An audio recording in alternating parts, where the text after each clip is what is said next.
Welcome back to the channel and part 3 of and final film of our North Coast 500 Clockwise trip, May 2023 on the Royal Enfield Classic 350.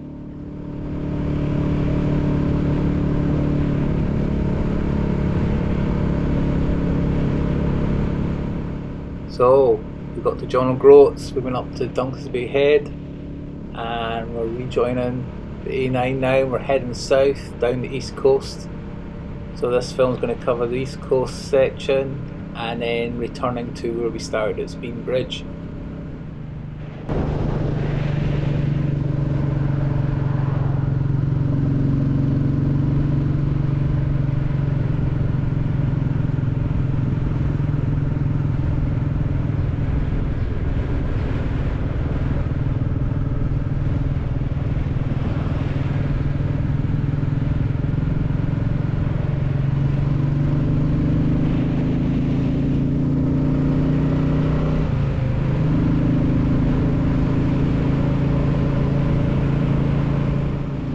You'll notice now the roads are a bit straighter and quicker, more open. Locals drive quite fast, so keep an eye on your mirrors, especially at this time of night, as I was doing about 5:30 to 6:30 coming down here. But yeah, as you get down towards Wick, it's quite a fast road. This will suit the guys with the big motorbikes more.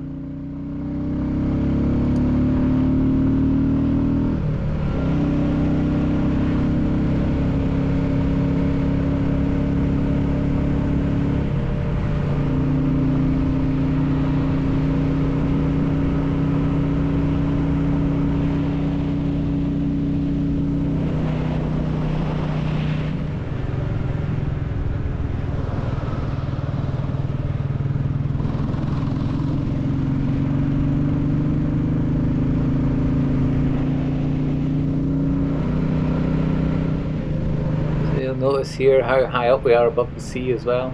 On a really hot summer's day, which today wasn't really, it was cloudy and a headwind actually.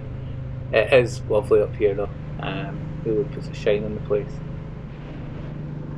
So we have a few descents and climbs out of the gullies. These are good fun.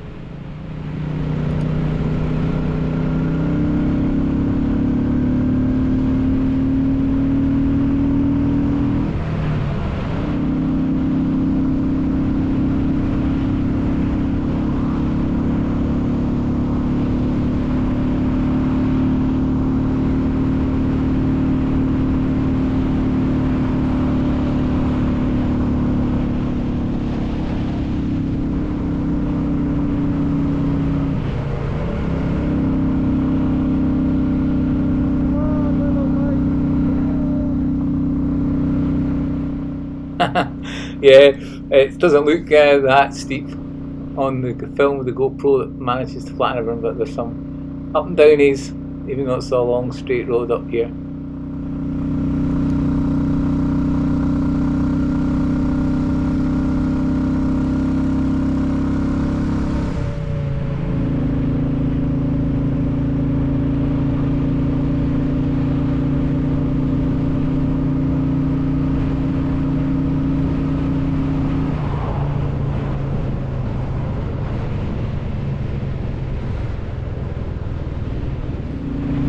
So there wasn't any road signs I noticed for campsites. So remember that website link that I put on the first two films that will be on this one as the first link. Use that to keep an eye out for stuff, and then phone ahead, or you end up just riding and riding or driving and driving without actually. Don't rely on road signs for camping if you are camping. Yeah, make some plans. I'm still sticking with probably 5 days on the actual route. One night either end at Inverness if you're coming up from down south or further afield to do this. So yeah, I'll get back to the windies, let you listen to the bike.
I'm glad I never met a lorry full of logs going down there that ruined the road down and up.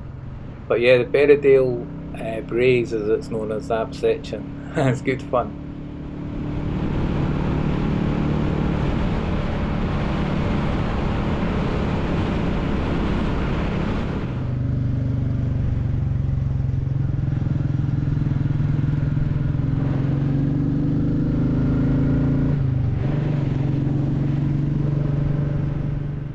So, what else then could I add to this film? Or information you might want to know? Would I do the route again this direction? I think I'd do it the other way. I'd do it anti-clockwise. And the reason being, it's more scenic on the west coast than the east coast. There's no doubt about it. So what you'd do is you'd settle into your day. This would be your first day. You'd ride up, I think, from Inverness. And you'd probably ride right up to John O'Groats, and you can camp at John O'Groats, or get accommodation up there, or camp with your camper van, or you want to just keep going west. So there's some big beaches up here if you see down below, and there's plenty of these petrol stations, so you can just keep on rolling. There's a card payment, so no worry about finding stuff locked up these days.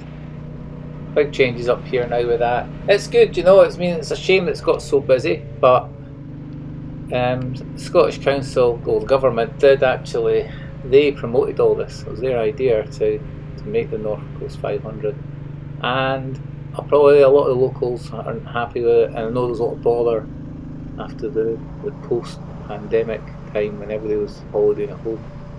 There's a lot of rubbish and litter and folk, even the toilet stuff lying, you know, disgusting really. No need for all that. You know, if you're proud to be British or Scottish, you should be proud of your countryside and pack your stuff away in bags and take it home, or take it to a bin at least. Anyway, I'm not going to rant. I don't want to spoil my films for ranting. So we're soon heading down in Inverness Shire, and it's going to get a bit more interesting down here. So obviously we're heading for the big loch itself, Loch Ness, and have a look at the road surfaces now. They're absolutely fantastic. Not a single pothole. This is probably the best roads in Scotland. A82 from Inverness down to Fort William must be the best condition road that I've ever been on in a long time. Really is superb. Best avoiding during the day when all the coaches and lorries are out, but it's good fun anyway. And it stops you going too fast if you're sitting at the traffic speed as well. So we're down into Drummondrocket, but Nessie Land if you want. I think I'll give that a miss. But I love the place, Drummondrocket. We're stopping for a bite to eat and a wee look around. I was getting quite tired now. This was day 3 of a lot of miles. I thought it was 860 miles I did, and it was actually 920 miles the time I got home, and we actually sand on the sums. So I'd stopped off anyway for a cuppa and cake a couple of times on the way down.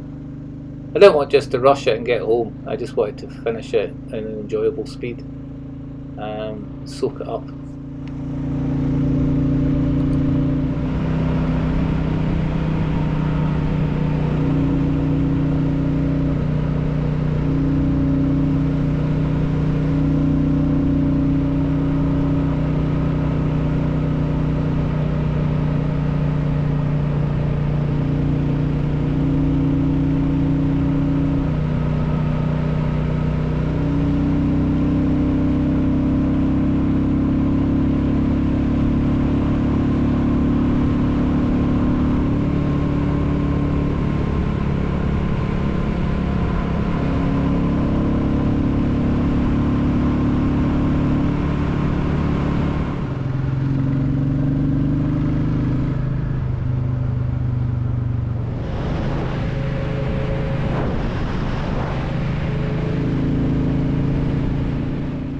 Now that's a view, isn't it? I've been lucky, 3 days, not had any rain, just had that sort of dreich damp, low cloud stuff, clag we call it in Scotland. I don't know what the word is for it anywhere else, but we call it clag. It's quite a sea coastal thing as well. But this is brilliant. Happy days indeed.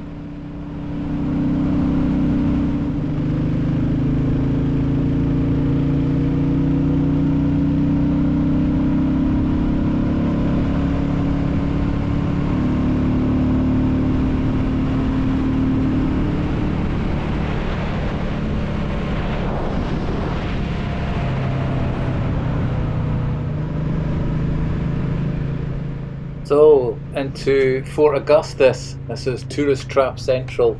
You're on the real Tartan tourist trail now, down here. There's a fuel stop I'll use. I wouldn't use the public toilets here. When I was there, there'd been a lot of mess in them and toilet paper on the floor and whatever. And I wasn't very impressed with that. Obviously they'll get cleaned, but I don't know what was going on. So, I'm filling up. And this will be my last tank full. So Spean Bridge, I'll need more for going home obviously. But I thought I'd just come up the canal, let you see this. The canals are absolutely amazing how they make all these docks. You've seen these all over Britain. You know, the waterways of Britain were the lifeline and the transport of industry and all our food and everything at one time. And it's great though, a lot of this has been preserved.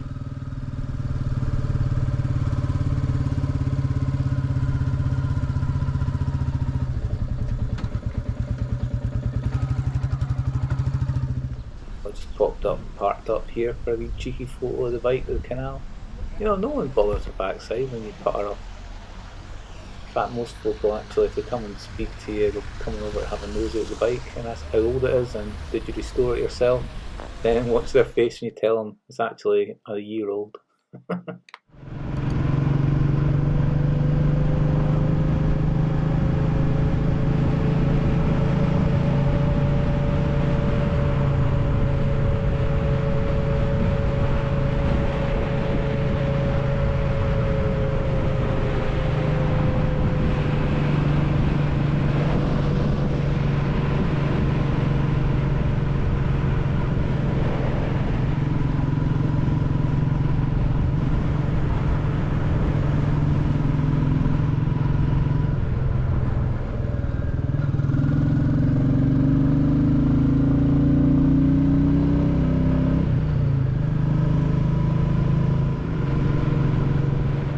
So down Glengarry now, and the road was actually quite quiet for 7 o'clock at night now. Quite surprised. I was always at about 5:30, 6. But yeah. So what's this bike been like for doing this trip on? It's been brilliant. It's been comfortable. I'm not sore at all. It's the most comfiest bike I've ever owned, and that's after 2 Honda Transalps, 2 Honda Yamaha XT600s, a couple of Honda XR600s, an XR400. These are bikes I've all come up here on. What else did I come up here on? XL250S and RS250 Honda as well, the same engine, the single, and that's it. Coming up here, that was the bikes, it was the trail bikes I did most of the miles on, and they were pretty agony, and the saddles were horrific. Even the Transalps weren't come good, and they had fairings as well. But I prefer a naked bike like this with nothing on it. You get all the flies splatted on you and stuff, but you're going to get soaked anyway if it rains. That's all there is to it. I kind of try and, I used to always try and wear fast drying clothing. I actually wore desert Cordura jacket and trousers that weren't waterproof, but I put waterproofs on top, but they dried really quick. Merino base layer, stuff like that. Stuff you'll wear walking and cycling. That's brilliant. So, so this is where the road bikes will really honk on and only be hanging around. So there's a Nevis range. We're getting close to home, or finish. So Ben Nevis is like a tourist trap, and I'd advise you always go walk up it though. It's our biggest mountain, so go and pay homage. So let's park up again at a very different kind of memorial now. We ain't got the place to ourselves now, but at least I got someone to take my photo in exchange for taking their photo, so that was all good.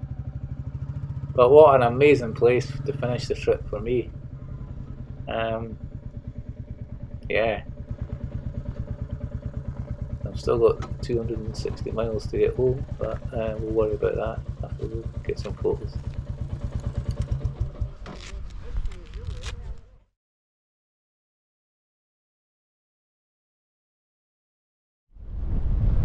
So I hope you've enjoyed this, and it's going to be of a bit use to you if you're planning on coming up. So have a look at the campsite link website, and you can plan a rough plan. You can always get. I'd always carry a road atlas map, a wee A5 map, if I was coming up here and and you can just use pencil and mark up, planned stopovers, and then that way you can always rub it off if you don't want to leave it on the map. But what I'll do is I'll do another film of what I took with me, which will be kind of like also a film for people that have never went camping on a motorbike, and they're probably wondering what you actually take.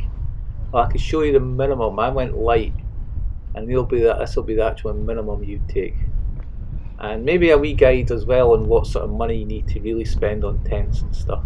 You don't need to spend a lot, like. So I'll leave it with that. We will remember them. So thanks for watching. Leave a comment and a like. Subscribe if you're new on here. There'll be other stuff like this in the future. And yeah, thanks again for everyone for support and comments. And I'll see you all again soon. Bye for now.